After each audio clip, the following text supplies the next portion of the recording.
was talking about sort of general topology, and I was promising you two theorems. One is Koenig's theorem, and Koenig's theorem says if we have a tree which is infinite, then T has a branch.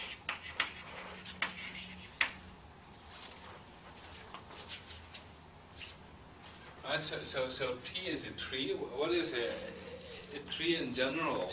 A tree on some set is a collection of finite sequences from this set closed under initial segments.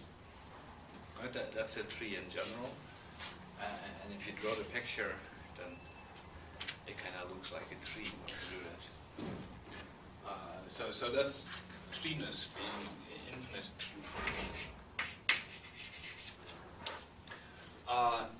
A branch to a tree is now an infinite sequence from this same set, such that all of its finite initial segments are in the tree. And if you, right, if this is the tree, if you go to the tree. So this means that this thing is in the tree, but because of that also this shorter initial segment and this shorter initial segment. And now a branch is just something which goes off to infinity like this, and all of the initial segments are in the tree. Does it have to be finally branching? You notice there's some space left over, right? It's not entirely accidental. Because clearly this statement is false, as given by the counterexample which you have in mind. Yeah, I don't know, just It's one.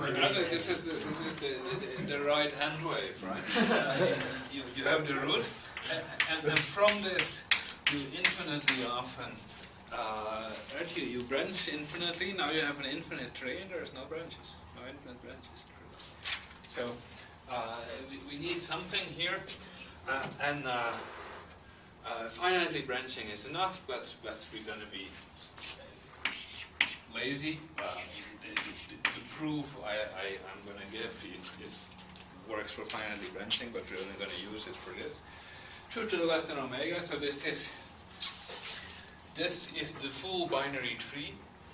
And so what we're looking at here is an infinite subtree of the full binary tree, so certainly finitely branching, because it's a subtree of a finitely branching tree.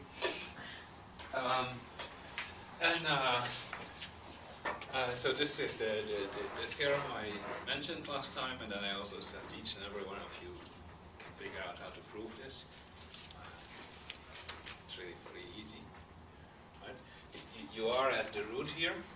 Now I guess I should make this into a binary tree.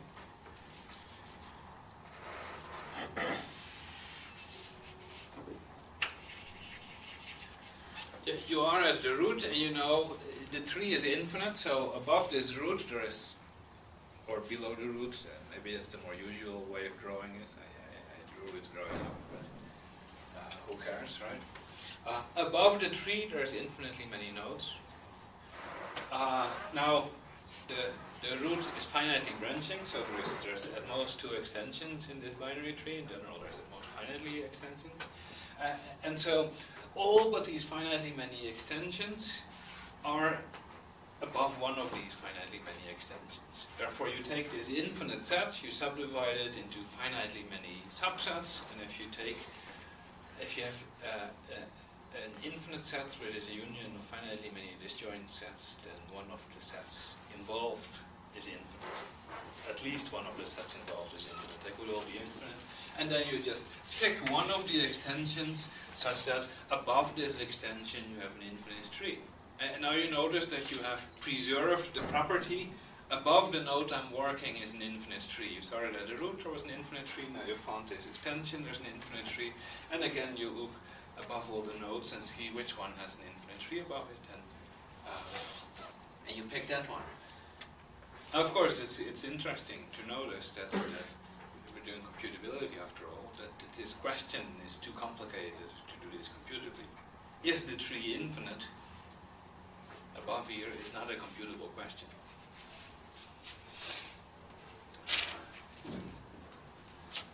Okay.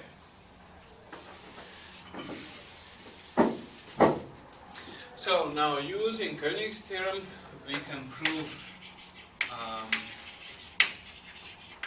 compactness of contour space. And really these things are so close to each other that Koenig's theorem is often also called a compactness theorem, because it's really the same kind of thing. So what do I want? I want to show that if I have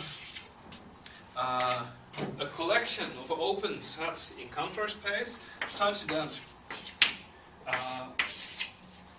they together cover the whole contour space, so I could have written equality here, then I want to see that there exists O1 up to On in this collection such that 2 to the omega is the subset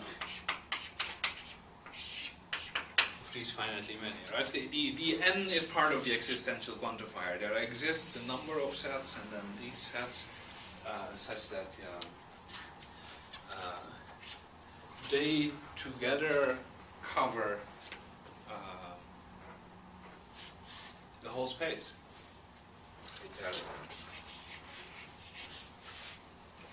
And so this turns out to be a surprisingly useful property. So this is what we want to show. The first observation to make is that, okay, we want to use Koenig's theorem, this nice combinatorial principle, in order to prove it. So a good first step is to make the open cover more combinatorial, and I think we already observed it last time, but if we didn't, then I'm reminding you that I have to prove this as it's stated here. For every O which is an open cover, find a finite subcover. But what I'm really going to do is, for every O which is an open cover consisting of basic open sets, I'm going to find a finite subcover. That's clearly enough, because if I have, now of course this is going to be a ridiculous picture, because it's all about finite versus infinite, and I promise you I will not draw an infinite cover, but right? You have these open sets here that cover or not. And instead of working with these open sets, you work with basic open sets contained in them. And so each of these basic open sets contained in the original open cover is contained in one member of the original open cover. So if you can find finitely many of the basic open sets that suffice, then each of these basic open sets can be enlarged to an open set from the cover, and therefore you also get that finitely many from the original cover suffice. So I can presume that these are basic open sets covering. Everybody happy with that?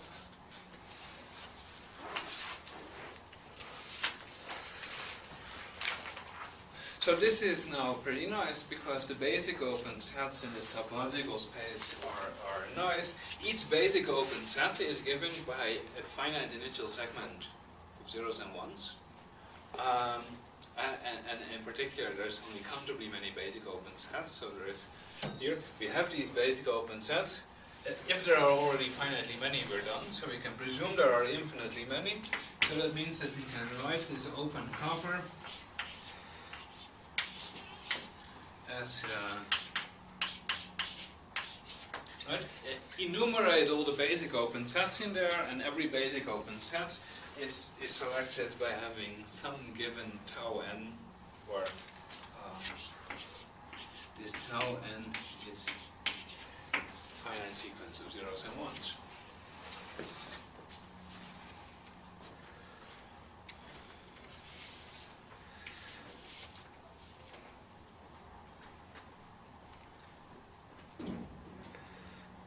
Okay, so this is good. We have changed our original cover to something which are nice finite sequences. This already kind of feels like combinatorial objects.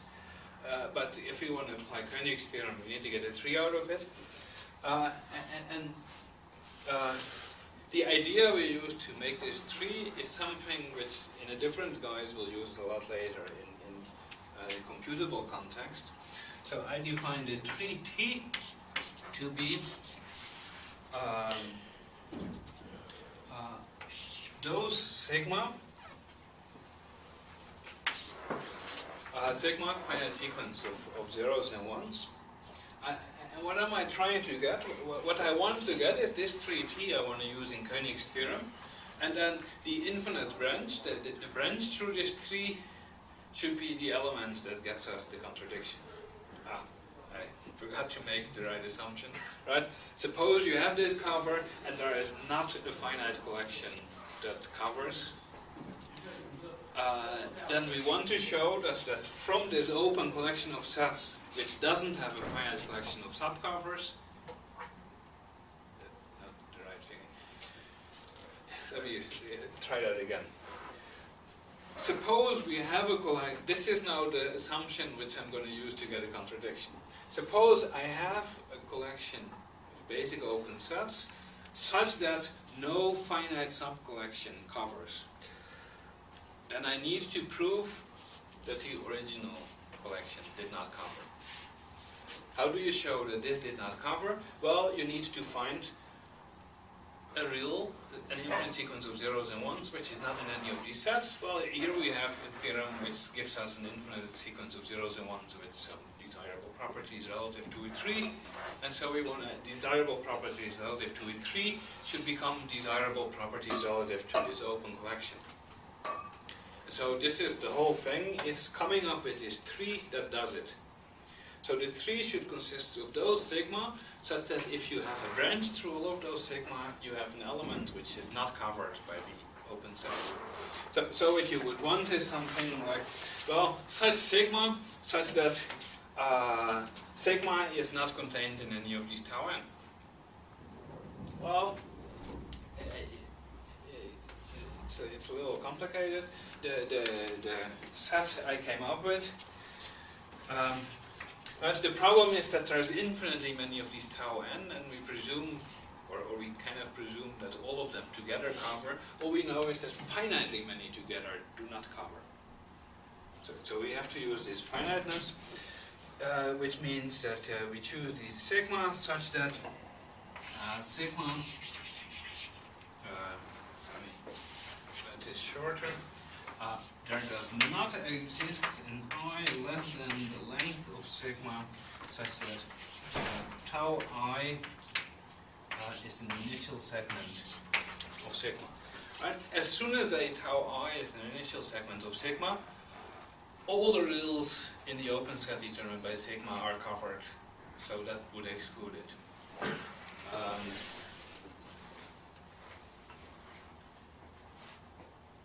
And now what do we observe? We're essentially done now, right? We have a tree. We have a tree. If this tree has an infinite branch, then this infinite branch set F, satisfies that all of its initial segments, F restricted to n, do not start with tau naught up to tau n. Well, not starting with tau naught up to tau n means you're not in any of the basic open sets determined by tau naught up to tau n.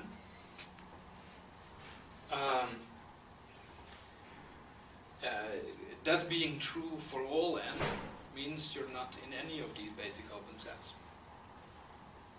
And you have to be slightly more careful when you do this reasoning, because of course tau 0 could be an awful lot longer than F restricted to 0. But that's the basic argument. You can fill in the details. Is everybody happy with it? Happy enough with that? So this tree does the job. Just as soon as we can show that this tree is not finite. because if this tree is infinite, it is a subtree of 2 less than omega. If it's infinite, it has a branch. The branch is the thing we were after. Okay. So what does it mean for a tree to be infinite? Or a better question maybe, what does it mean for a tree to be finite? Well, if a tree is finite, it contains some finitely many members. Each of these members has a length. And so there is a maximum length of your members. So a tree is finite if there exists a long enough length such that no member in the tree has that length. That's an exact equivalence. Tree is finite if there is such a level, right?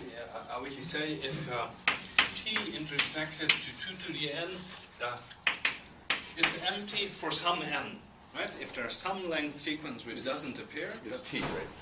pardon? It's T for some. Yeah, should be, you're right.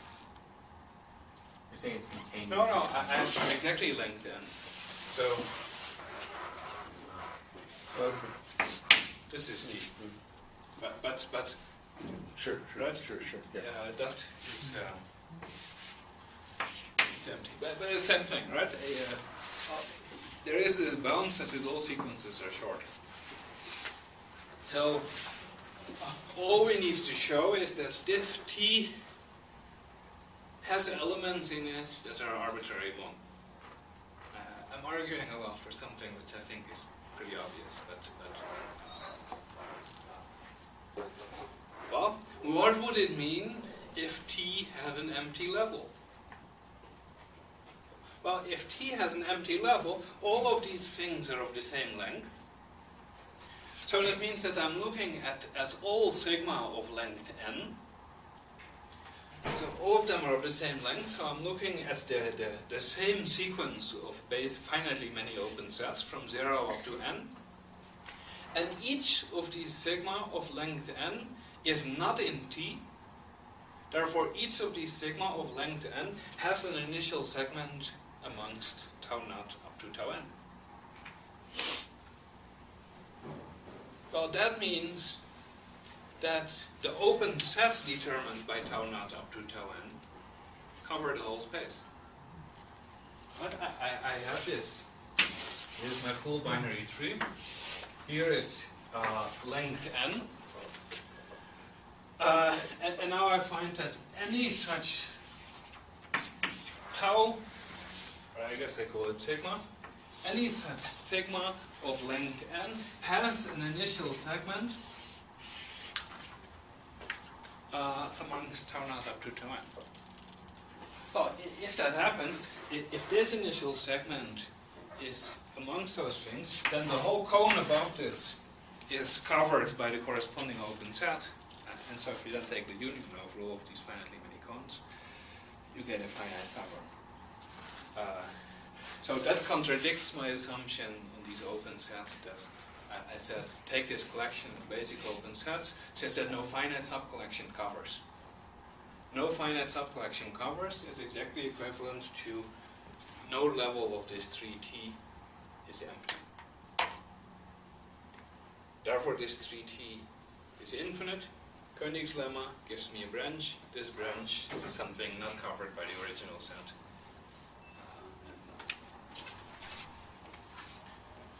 And that's compactness.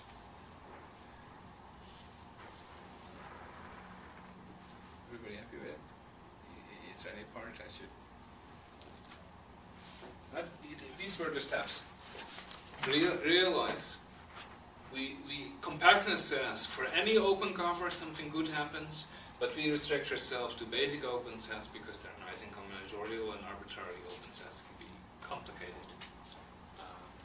So you restrict to basic open sets. We get these tau n. From these tau n, we built this 3T.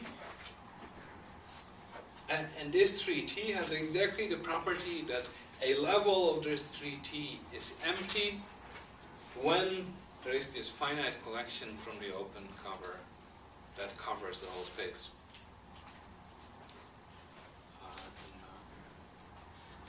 Then, with Koenig's theorem, you're done.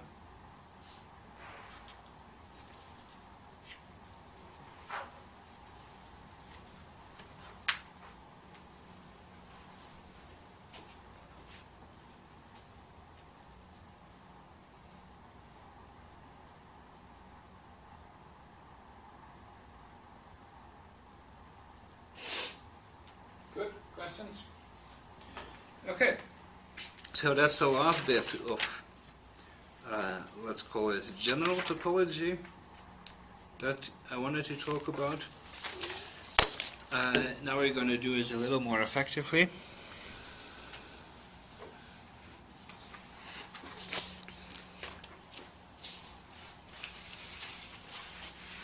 Right, so we know general topological principles that a subset of 2 to the omega is open exactly when there exists a set A of finite initial segments such that O is equal to the union of tau in A and the open set determined by tau. Right? This is just saying that in any topology a set is open if it's a union of basic open sets. Now, a set is effectively open, right? This should be open in a way that we can compute about, and it turns out that the right assumption to make is that this set A is computable.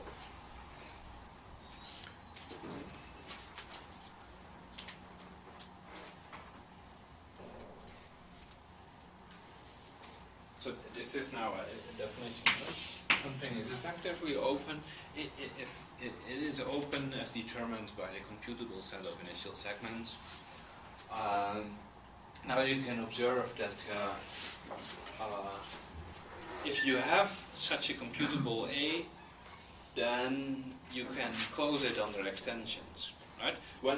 Whenever I have an A, classically, forget about computable, whenever I have an A that does this, if I insert into A every extension of an element in A, then this union doesn't change, because open sets determined by extensions are subsets of the original open sets, and so you could presume that A is closed under extensions, and the computability is equivalent, because if you can computably decide if some tau is in there, then you can, given a sigma, check all of its initial segments whether they're in there or not, and so this fact about all extensions also works when A is computable. Somewhat less obvious, but still true, A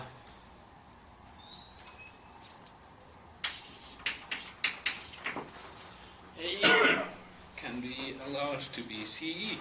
Of course, for any set O which is effectively open, therefore you have a computable set that does it. Well, this computable set in particular is computably enumerable, and so that's the one implication. The surprising part is that if you have an A which is CE, then from this A you can find one which is computable.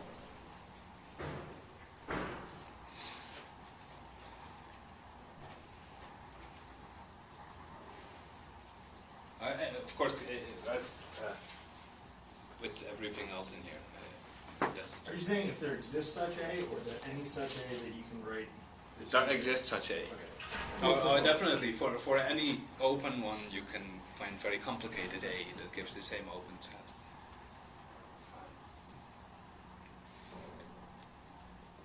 There's this difficult problem, or sort of the difficult problem in there, is if you have a tau of a certain length, and you want to know, could I put tau in A?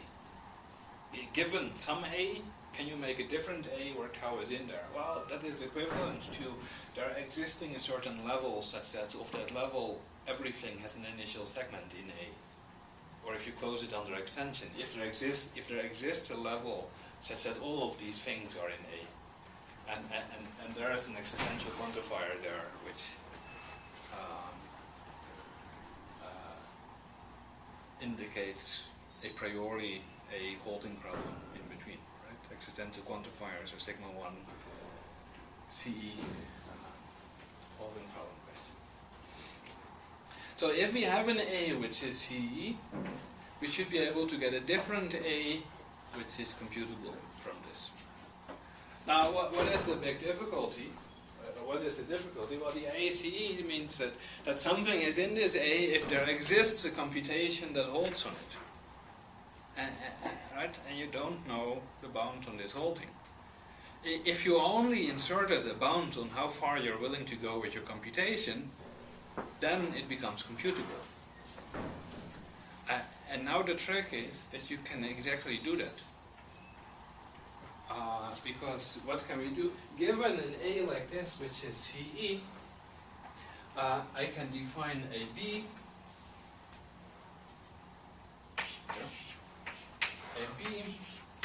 of sigma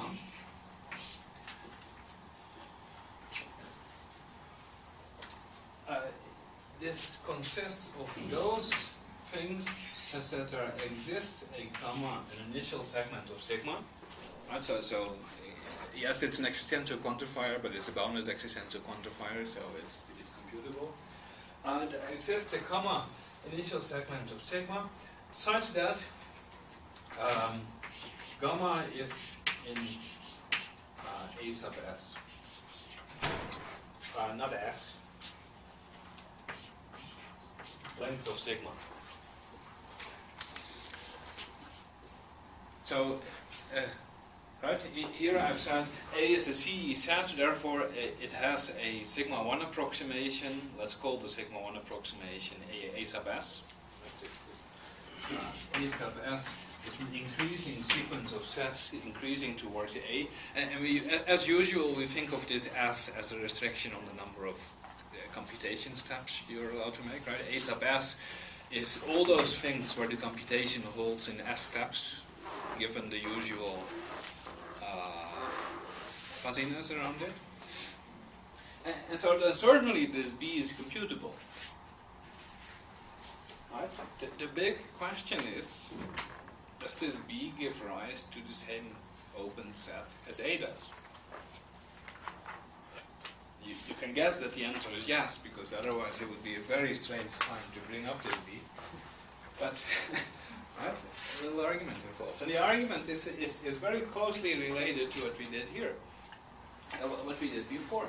Right? If we have this sigma, or this gamma, right? If this gamma is in A, that means that there is some S which is a big enough bound that the computation for determining membership on A stops in less than or equal to S steps. Then what do you find? In this cone above there of this length S, where the S is big enough for the computation on gamma to converge, all of these things here have a length which is long enough that gamma is indeed in A sub the length of sigma. And therefore, right, this I'm not quite sure what else to say useful here, right? The open set determined by gamma is exactly the same as the union over the open sets determined by the sigmas. If you take all these sigmas extending gamma of a given length, then their union is the same as the open set determined by gamma. And so gamma being in A is equivalent to there being a length such that all of these extensions are in B, and therefore they cover the same rules, i.e. their unions are the same. And this is kind of a common idea when you're thinking about trees and you want to make them computable. You restrict the length of your computations by the length of the nodes in your tree. And that's good enough. You don't need to put gamma in there, you need to put all extensions of a given length of gamma in there, and then it all works out.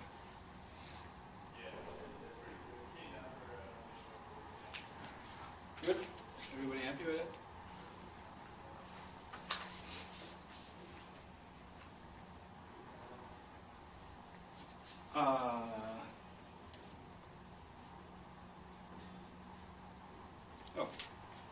So this happens if and only if O is of the form all those F such that there exists an N such that R of F restricted to N is true and R is computable.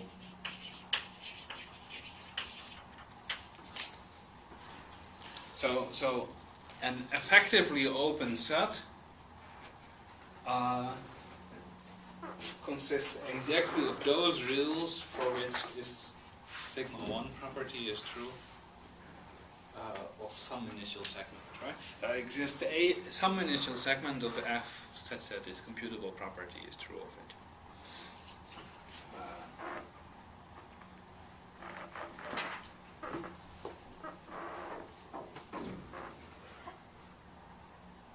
Okay, so I already said it, but I should actually. This last property here is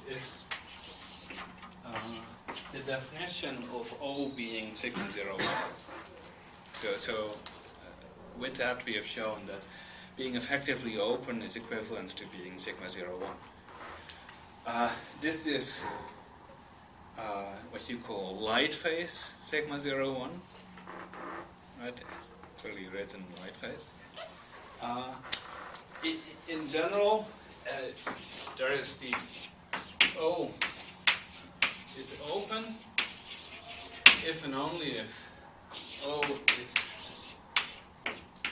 bold-phase sigma 0, 1, indicated by a little tilde under the sigma 0, 1. And bold-phase sigma 0, 1 means that it is sigma 0, 1, but instead of this R being computable, it's computable relative to some given oracle. So you're in boldface sigma 0, 1 if there exists an oracle such that you're computable like this, where R is computable relative to that oracle. And that now, this is a good time to check your understanding. If you think this is pretty obvious, then you're in a good spot. If this is completely, utterly murky, then the type of combinatorics that we're doing here, you need to study a little more closely. I'm going to explain it now, but right? Because what happens? If I'm allowing this O here, so I said if and only if there exists in X some oracle such that O is of the form those F such that there exists in N R. Let me write R super X for R being something computable which uses X as an oracle, F restricted to N. Right? And now you look at this and you say, okay, so being open means you are the union of some collection of basic open sets. There's countably many basic open sets in total, so you can let this X be a characteristic function of which basic open sets are involved. And then R of X does nothing else than, well, check if one of these initial segments is an extension of something in this oracle. And so having this kind of thing makes you open, being open gives you this kind of thing, and the thinking is exactly about X being a characteristic function of your basic open sets. So really you don't have any restrictions on R. Pardon? Really you don't have any restrictions on R, basically. I mean, if you didn't want to think about the oracle, you're just basically saying any Yes. R. Yeah. You're open if you're a union of basic open sets. It's just that it's the right way to think about boldface sigma 0, 1. It is exactly like lightface sigma 0, 1, but you're allowed a real parameter. And this is usually the difference between lightface and boldface in these things, that you allow a parameter. And then you can usually figure out which parameter it should be, because allowing a natural number parameter here doesn't buy you anything. Natural number can be encoded into something computable, so it's the real parameters that matter. this sigma, this 0 here, again says that these are natural. This is a natural number quantifier, and this 1 says that there is one existential quantifier. Right? If this were true, let me just define sigma light phase sigma 0n for all n is expressions of exactly this type, starting with existential quantifiers and alternating from existential to universal quantifiers n times, n minus 1 times. And bold phase is the same thing with real parameter allowed.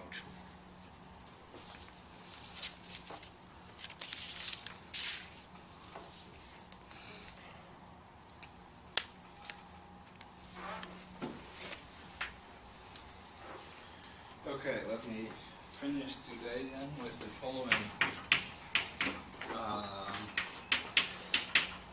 Here, the following are equivalent, and again, what I'm doing here is trying to describe a topological notion combinatorially. First, a class C is square brackets T for some computable T. So T is, well, a tree, of course. So we're looking here at a computable tree, and square brackets of a tree is the collection of branches through the tree. Right? This is those collection of infinite sequences of zeros and ones such that all their initial segments are in T. The collection of infinite branches. This is equivalent to C being effectively closed. Now I haven't defined effectively closed, but you should correctly deduce that effectively closed means you're the complement of an effectively open set. That would be the right definition, and this already shows that it's pretty close to the right definition. So C being the complement of an effectively open set means that there exists such an A. This A we observed could be presumed to be closed under extensions. If you take the complement of a computable A that is closed under extensions, you get a computable 3T. And this computable 3T is such that you're in the open set if you're not an infinite branch to this tree.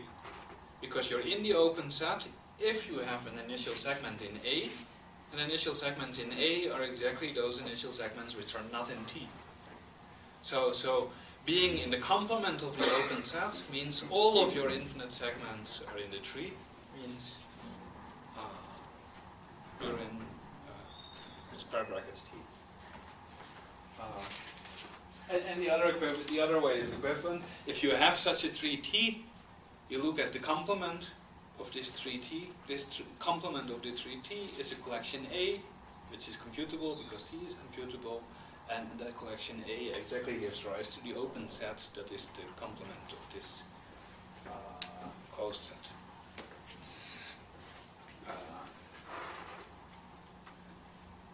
Right? In this argument, you should also observe that if you couldn't care less about computability, then it's true as well. C is closed if and only if it is the set of branches through a tree. Right? Drop the computable and effective, then the equivalent still is true. There's one more. This is now kind of an obvious statement. C is pi 0, 1. Right? Pi 0, 1 is defined exactly like sigma 0, 1, except that you start with a universal quantifier.